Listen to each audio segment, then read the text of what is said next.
Welcome to the Whiskey Vault. I'm Daniel Whittington. This is kind of gifted drams, kind of hidden drams. This thing is a little wonky. I'm going to shift this down real quick. There we go. That locked it in. Because Doug from Single Malt Frontier, who, if you don't watch his channel, it's a great channel to watch, emailed when we were talking about some other things, and he was like, hey, I did a Single Malt Frontier pick of McCarthy's rum barrel aged 6-year-old whiskey. And I really want to send it to you. You don't have to review it on the channel. And I want to send you a comparison with their, standard 6-year-old McCarthy's, because they're both 6. So you could get this kind of like AB vibe going. And I was like, you know what? That sounds cool. I can't promise to review it, but then I got the bottles and it had been sitting here for a while, like 3 months. And I was like, you know what? Screw it. I'm going to do it on Gifted Drams. So I'll label this as sponsored content, even though I don't think there's a one-to-one financial benefit for Doug on this one. He's just really excited about it and wanted to share it. So it's sort of hidden drams too. And I'm going to get something over here real quick.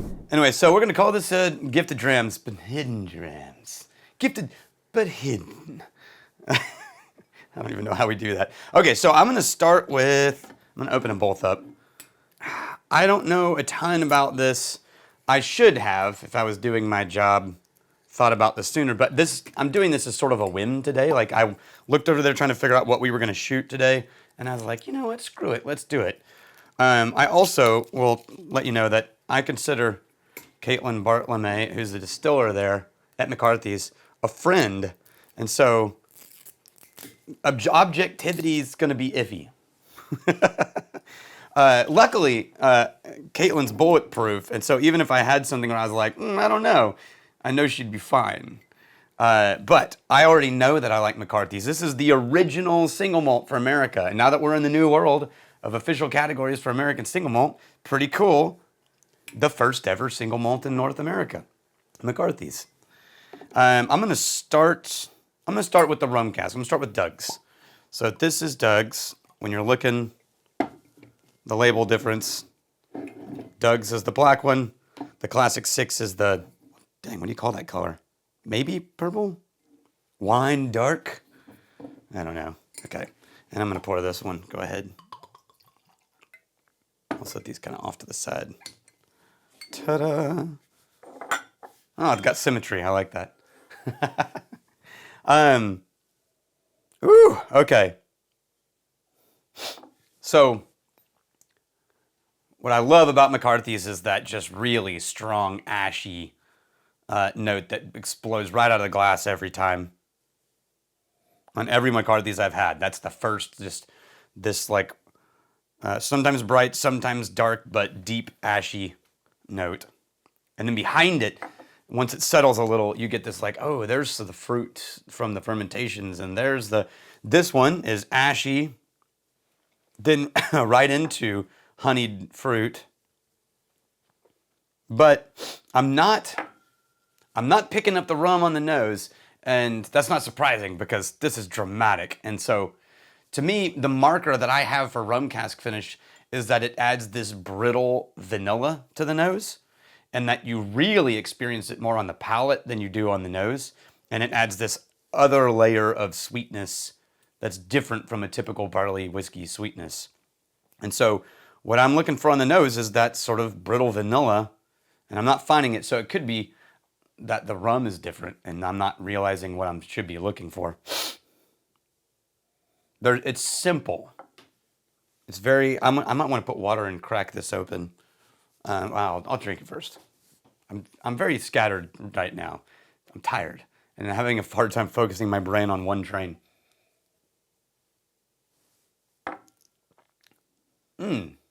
Oh. Wow, that changed with every exclamation. It was, oh, McCarthy's. Oh, there's the rum. Oh, crap, what was that? Okay, I gotta do that again. Hang on. What is the proof on this? 56.83. Yeah, that's about right. Who dog? Okay, I'm gonna try it again, and what I think I experienced was that classic McCarthy's vanilla ash and then it did this like dark sweet note, and then it went real funky for a second before it kind of spread out and lifted away. But I don't know what kind of funky.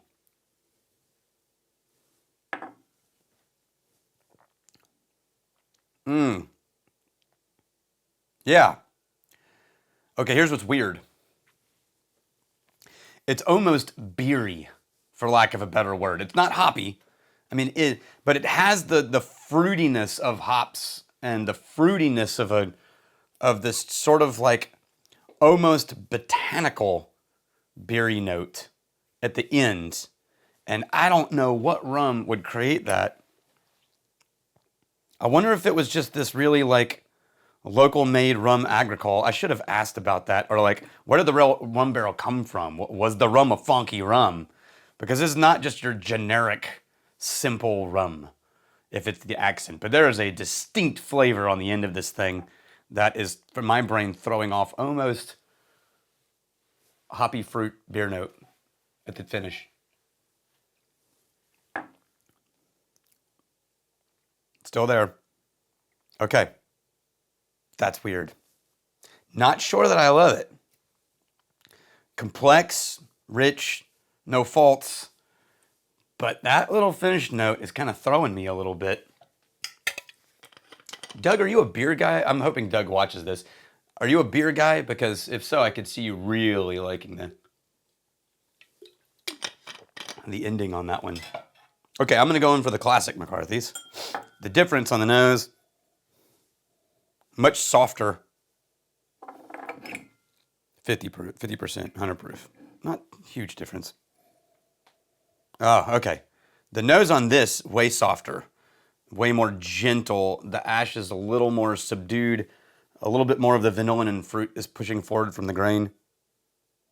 This is more what I remember of everything I love about McCarthy's. This one's distinct and very different, which is what you're going for. I mean, if you're doing a barrel pick, you don't want to pick the thing that tastes just like the thing they always release. So, like, you did it. It's definitely different.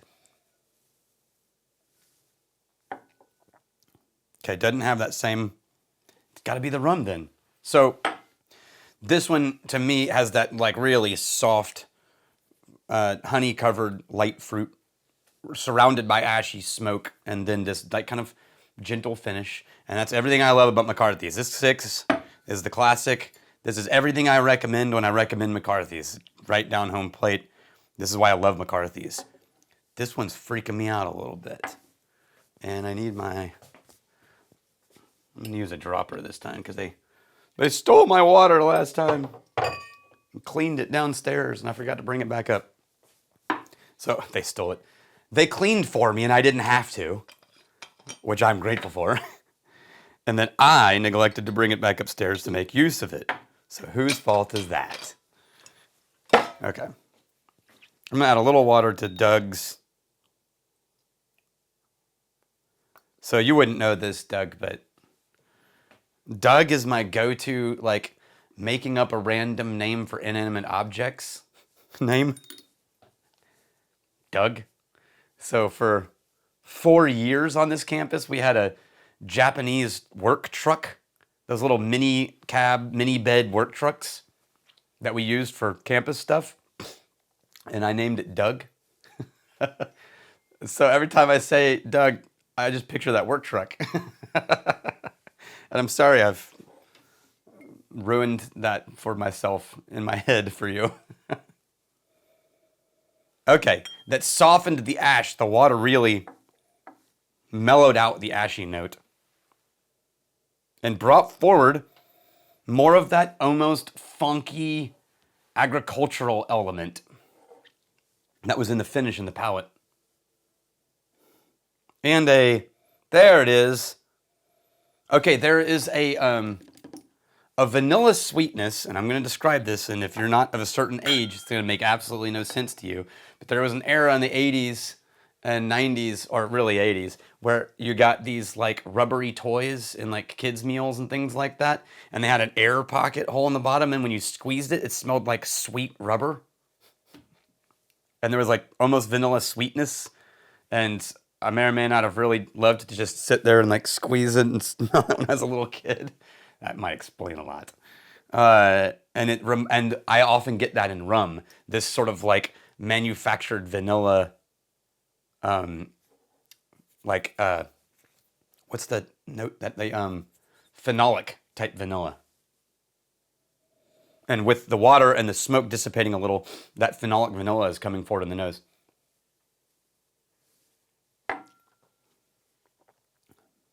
Ah! It pushed the herbal botanical to the middle of the palate instead of the finish. It's just as strong. Woo dog! I don't know, man. Doug, you went for drama.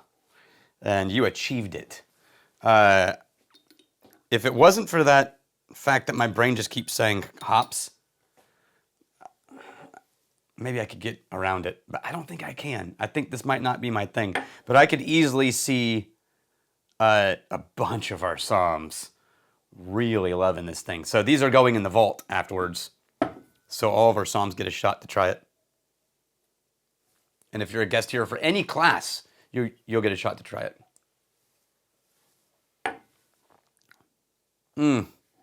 Yeah, the down home plate classic delivery of McCarthy's, it just fires on everything that I prefer about an American single malt. And so I can't help but like revert back to, I'm grateful for the comparison. And damn, Doug, sending 2 bottles, not easy to get, really not easy to get, not easy to get for me, and really hard to keep stocked in the vault. So thank you so much. And maybe in the comments, any other details that you or Caitlin can give us about the rum that was involved in this, or what might be bringing that botanical note forward, I would love to hear that. In the meantime, cheers to y'all. And I'm really glad you're here. For a channel that is brought drama, but prefers the classics. Oh, that's boring.